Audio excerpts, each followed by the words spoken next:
I believe in feeding people to change the world. I believe this so much so that I've sacrificed and changed the entire course of my life to live out this belief. Quitting my cushy corporate job and the lifestyle associated with it to go all in and pursue the uncomfortable, unsecure, and unclear path of a big, burning dream to feed 100 million people and to change the world for the better. But why and for what? The path to my 100 million mission began with my love for learning how to live the best life possible. This realization kickstarted an incredible life that I am still on this journey today, one that constantly has me seeking the answer to what is success. From studying the greats of human history, modern-day successes, and assessing my own life's trial and error, I found what I believe to be the best way to live. And the best way to live is to feed people. But please let me explain. To fully comprehend and understand this solution, we must be fully aware of acknowledge the problem, and the problem is real. People are hungry. The world has a giant hunger problem, but not exactly what you may think. Physical hunger amounts to almost 800 million people worldwide. 800 million people. That's 2.5 times the amount of people in the United States alone. It is staggering. Millions of these wonderful people, especially children and orphan children to be exact, are suffering, starving, and dying. We see this firsthand every year when we take our Kai's team on a mission trip to Haiti to serve the local communities. You can always talk about hunger and poverty. You can see it in pictures, but when you go there and you're face to face with a person, you feel it. You feel the burden, and it changes you, and it should change you. But physical hunger is just the beginning. We're dying on the inside now more than ever. In our modern world of interconnectedness, instant communication, and immediate gratification, we are more disconnected, depressed, and down and out more than ever. Loneliness, depression, and suicide are on the rise. People are never felt more starved, apart, and near dead inside. Our deepest desires and needs to be loved, made significant, still remain unmet. But as bleak and as big as this worldwide holistic hunger may seem, we have hope. Praise the Lord. And it starts with all of you. We can fix this. We will fix this. And the solution is feeding people. Let me share one particular story that changed my life and the life of many others.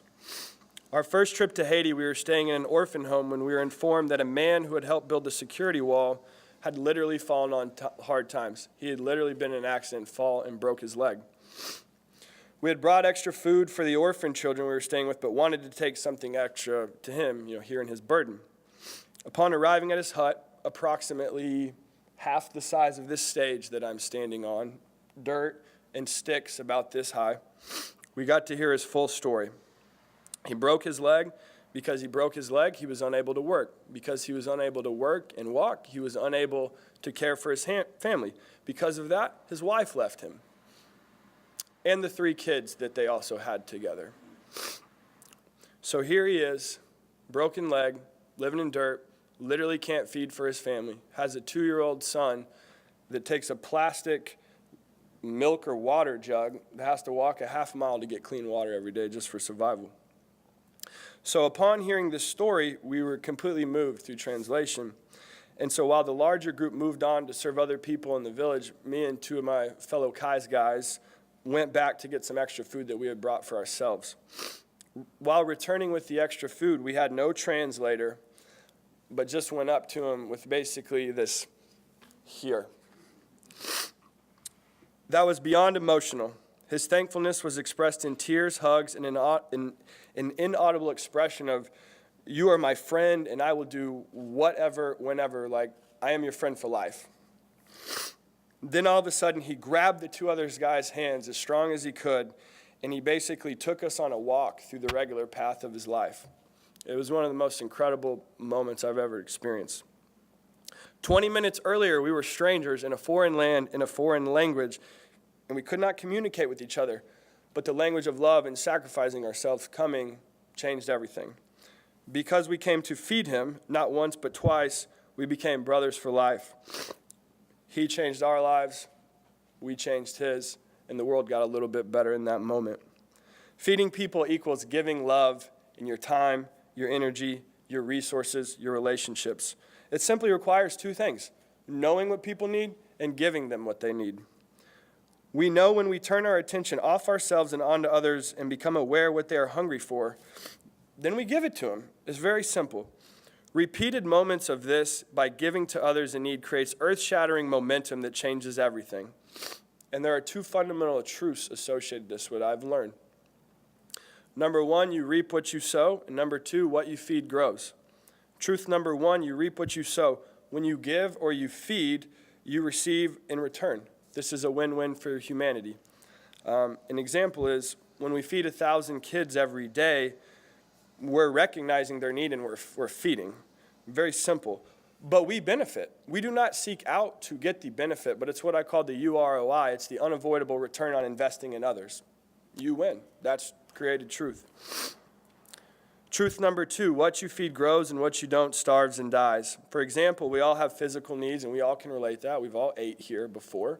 When you eat good things happen to your body, more energy, you feel better, etc. When you eat bad things, you don't feel as good. You might be a little sick like I am today, and you don't feel great.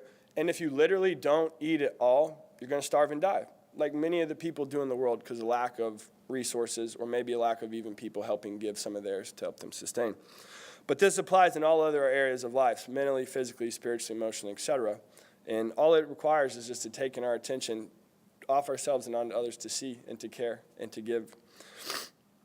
So I encourage you all to live with open eyes, an open mind, and an open heart, ready and willing to give all people in all situations, regardless of backgrounds, experiences, or opinions. We all have the same needs to be fed, and it tastes so much better when we all do it at the table of life together. In a world with a massive hunger issue, I confidently believe having a new mindset, attitude, and actions to feed people can and will change the world for the better. Because the best way to live is to give, and the best thing to give is love. This I believe. Thank you.